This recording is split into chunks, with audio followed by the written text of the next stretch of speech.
വന്നാലും കയ്യിൽ നിൽക്കുന്നില്ലേ? ശമ്പളം കിട്ടുന്നു, ബിസിനസ്സിൽ ഇൻകം വരുന്നു. പക്ഷേ കുറച്ച് ദിവസങ്ങൾക്ക് ശേഷം വീണ്ടും അതേ ചോദ്യം, എൻ്റെ പണം എവിടെ പോയി? നിങ്ങൾക്കും അങ്ങനെ സംഭവിക്കാറുണ്ടോ? എങ്കിൽ ഈ വീഡിയോ അവസാനം വരെ കാണണം. കാരണം പണം നിങ്ങളുടെ ജീവിതത്തിൽ വരാത്തത് മാത്രമല്ല പ്രശ്നം, വന്ന പണം നിലനിർത്താൻ കഴിയാത്തതുമാണ് ഒരു പ്രശ്നം. ഇതിൻ്റെ പിന്നിൽ ചില മണി ഹാബിറ്റ്സ്, മണി ബിലീവ്സ്, മണി ഡെസിഷൻസ് ഉണ്ടാക്കാം. ഇന്ന് നമുക്ക് അതിൻ്റെ യഥാർത്ഥ കാരണം മനസ്സിലാക്കാം. നിങ്ങൾ പണത്തെ എങ്ങനെ ഉപയോഗിക്കുന്നു എന്നതാണ് പ്രധാനം. പണം വന്നാൽ മുഴുവൻ ചെലവാക്കുന്ന ഒരാൾക്ക് 50,000 രൂപ കിട്ടിയാലും അത് തീരും. പക്ഷേ പണം മാനേജ് ചെയ്യാൻ പഠിച്ച ഒരാൾക്ക് 20,000 രൂപ കിട്ടിയാലും അതിൽ എന്തെങ്കിലും സേവ് ചെയ്യാൻ കഴിയും. അതുകൊണ്ട് എനിക്ക് കൂടുതൽ പണം എങ്ങനെ കിട്ടും എന്ന് മാത്രമല്ല നമ്മൾ ചിന്തിക്കേണ്ടത്. ഇനി മുതൽ നമ്മൾ ചോദിക്കേണ്ട ഒരു ചോദ്യം, എനിക്ക് കിട്ടുന്ന പണം എങ്ങനെ നിലനിർത്താം? എനിക്ക് കിട്ടുന്ന പണത്തെ എങ്ങനെ നമുക്ക് വളർത്താം? അതിനായി ആദ്യത്തെ പോയിന്റ്, മണി മൈൻഡ് സെറ്റ്. നിങ്ങളുടെ മനസ്സിൽ പണത്തെക്കുറിച്ചുള്ള വിശ്വാസങ്ങൾ. ചെറുപ്പം മുതലേ നമ്മൾ ഒരുപാട് ഇങ്ങനത്തെ കാര്യങ്ങൾ കേട്ടിട്ടുണ്ട്. പണം ഉണ്ടാക്കാൻ നല്ല ബുദ്ധിമുട്ടാണ്, പണം ഉള്ളവർക്ക് മാത്രമേ പണം ഉണ്ടാകൂ, പണം സമ്പാദിക്കുന്നത് സ്വാർത്ഥതയാണ്, പണക്കാരൊക്കെ നല്ല അഹങ്കാരികളാണ്, നമ്മളെ കൊണ്ടൊന്നും ഇതൊന്നും പറ്റില്ല. ഇത്തരം ചിന്തകൾ വീണ്ടും വീണ്ടും നമ്മൾ ആവർത്തിക്കുമ്പോൾ നമ്മുടെ തീരുമാനങ്ങളെ അവ സ്വാധീനിക്കും. അതുകൊണ്ട് ആദ്യം നിങ്ങളുടെ മണി മൈൻഡ് സെറ്റ് പരിശോധിക്കൂ. ആദ്യം നിങ്ങളോട് തന്നെ ചോദിക്കൂ, ഞാൻ പണത്തെ ഭയത്തോടെയാണോ കാണുന്നത്, ഉത്തരവാദിത്വത്തോടെയാണോ കാണുന്നത്? ഇനി സെക്കൻഡ് വൺ, ക്ലിയർ ഗോൾ ഇല്ലെങ്കിൽ പണം നമ്മുടെ കയ്യിൽ നിന്ന് ഒഴുകിപ്പോകും. നിങ്ങൾക്ക് പണം വേണം, പക്ഷേ എന്തിനാണ്, എപ്പോൾ വേണം, എത്ര വേണം, എവിടെയാണ് എത്തിക്കേണ്ടത്? ഇതിന് വ്യക്തമായ ഉത്തരമില്ലെങ്കിൽ പണം വന്നാൽ അത് എവിടേക്ക് പോകണമെന്ന് നിങ്ങളുടെ മനസ്സിന് അറിയില്ല. അതുകൊണ്ട് ഒരു നോട്ട്ബുക്ക് എടുത്ത് നിങ്ങൾ എഴുതും, എൻ്റെ ഫൈനാൻഷ്യൽ ഗോൾ എന്താണ്? എമർജൻസി ഫണ്ടാണോ, വീടാണോ, കുട്ടികളുടെ എഡ്യൂക്കേഷൻ ആണോ, ബിസിനസ് ആണോ, റിട്ടയർമെൻറ്റ് ആണോ, ട്രാവൽ ആണോ?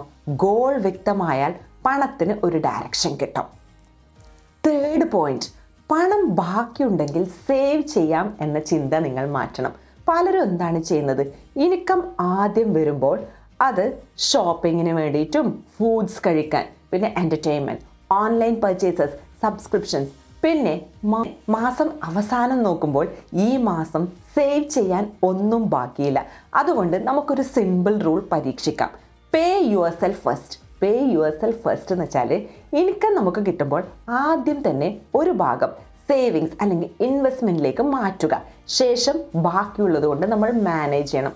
സേവിങ്സ് അത് മന്ത് എൻഡിൽ ബാക്കി വരുന്നതല്ല, സേവിങ്സ് ഒരു പ്രയോറിറ്റി ആക്കണം നമ്മൾ.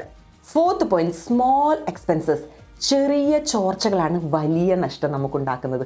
ഒരു ദിവസം ഒരു 200 രൂപ അല്ലെങ്കിൽ ഒരു 500 രൂപ, നമ്മൾ വിചാരിക്കും അത് ചെറുതല്ലേന്ന്.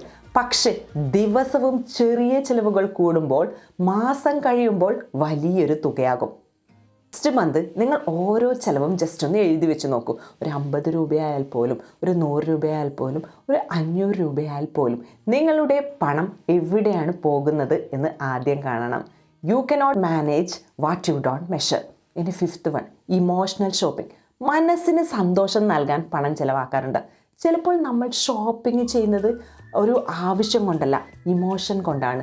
സാഡ് ആണോ, ജസ്റ്റ് ഷോപ്പിംഗ്. സ്ട്രെസ് ആണോ, ഫുഡ്സ് നമ്മൾ ഓർഡർ ചെയ്യുന്നു. നല്ല ബോർഡാണോ, കുറച്ച് ഓൺലൈനിൽ നമ്മൾ ഷോപ്പ് ചെയ്യുന്നു. നെക്സ്റ്റ് തവണ നമ്മൾ എന്തെങ്കിലും വാങ്ങാൻ തീരുമാനിക്കുമ്പോൾ ഒരു ചോദ്യം ചോദിക്കൂ, ഇത് എനിക്ക് ശരിക്കും ആവശ്യമാണോ, അതോ ഞാൻ ഈ ഒരു നിമിഷത്തെ ഇമോഷൻ സാറ്റിസ്ഫൈ ചെയ്യാൻ വേണ്ടിയിട്ടാണോ ഞാൻ ഈ ഒരു മണി സ്പെൻഡ് ചെയ്യുന്നത്? ഈ ഒരു ചോദ്യം നിങ്ങളുടെ സ്പെൻഡിങ് ഹാബിറ്റ്സ് മാറ്റാൻ തുടങ്ങും. ഇനി ആറാമത്തത്, മറ്റുള്ളവരുമായി നിങ്ങൾ കമ്പയർ ചെയ്യുന്നത് നിർത്തണം. അയൽവാസിക്കൊരു പുതിയ കാർ, ഫ്രണ്ടിന് ന്യൂ ഫോൺ, സോഷ്യൽ മീഡിയയിൽ എല്ലാവരും ലക്ഷറി ലൈഫ്. പിന്നെ നമ്മളിങ്ങനെ ചിന്തിക്കും, എനിക്കും വേണം.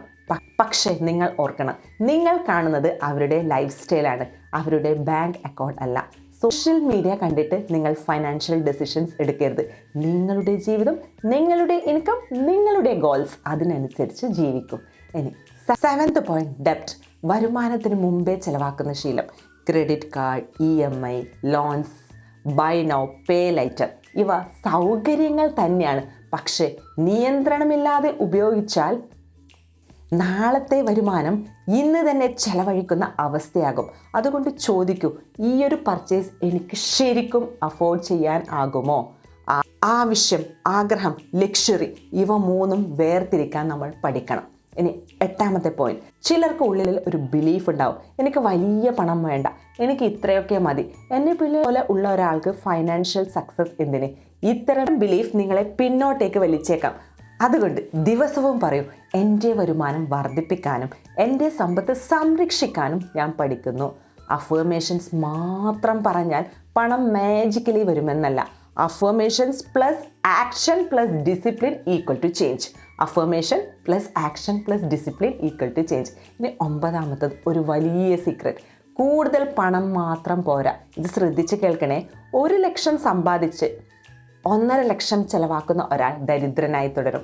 പക്ഷേ 50,000 സമ്പാദിച്ച് അതിൽ നിന്ന് ഒരു ഭാഗം സ്ഥിരമായി സേവ് ചെയ്യാൻ കഴിയുന്ന ഒരാൾക്ക് തൻ്റെ ഫൈനാൻഷ്യൽ സ്ട്രെങ്ത് നിർമ്മിക്കാൻ പറ്റും. അതുകൊണ്ട് ഏൺ, സേവ്, പ്രൊട്ടക്റ്റ്, ഗ്രോ. ഇതാണ് മണി ജേണി. ഇന്നു മുതൽ 5 മണി റൂൾസ്. റൂൾ നമ്പർ 1, ഇൻകം വന്ന ദിവസം തന്നെ ഒരു ഭാഗം നമ്മൾ സേവ് ചെയ്യണം.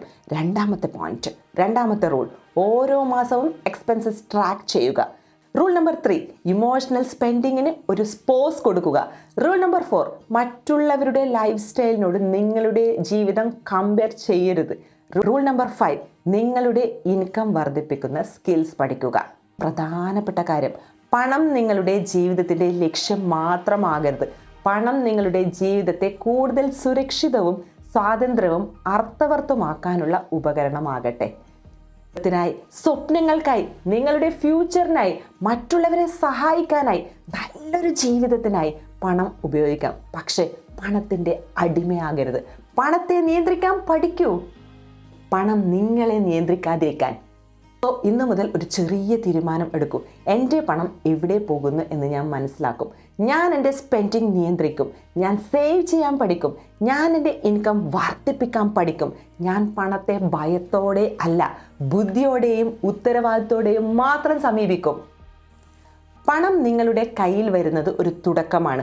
അത് നിലനിർത്താനും വളർത്താനും പഠിക്കുന്നതാണ് യഥാർത്ഥ ഫൈനാൻഷ്യൽ ഫ്രീഡം. നിങ്ങൾക്കും എൻ്റെ പണം ഇനി എനിക്ക് വേണ്ടി പ്രവർത്തിക്കണം എന്ന് ആഗ്രഹമുണ്ടെങ്കിൽ കമൻറ്റിൽ ഇങ്ങനെ എഴുതൂ: ഞാൻ എൻ്റെ പണത്തെ ബുദ്ധിപൂർവ്വം കൈകാര്യം ചെയ്യും. എന്താണ് എഴുതേണ്ടത്? ഞാൻ എൻ്റെ പണത്തെ ബുദ്ധിപൂർവ്വം കൈകാര്യം ചെയ്യും. ഈ വീഡിയോ ഒരു സ്ത്രീയുടെ അല്ലെങ്കിൽ ഒരു കുടുംബത്തിൻ്റെ സാമ്പത്തിക ചിന്ത മാറ്റാൻ സഹായിക്കുമെന്ന് നിങ്ങൾക്ക് തോന്നുന്നുണ്ടെങ്കിൽ അവരുമായി ജസ്റ്റ് ഒന്ന് ഷെയർ ചെയ്യുക. കാരണം ഒരു നല്ല മണി ഹാബിറ്റ് ഇന്ന് തുടങ്ങുന്നത് നാളത്തെ വലിയ ഫൈനാൻഷ്യൽ ഫ്യൂച്ചറിൻ്റെ തുടക്കമാകാം. Thank U.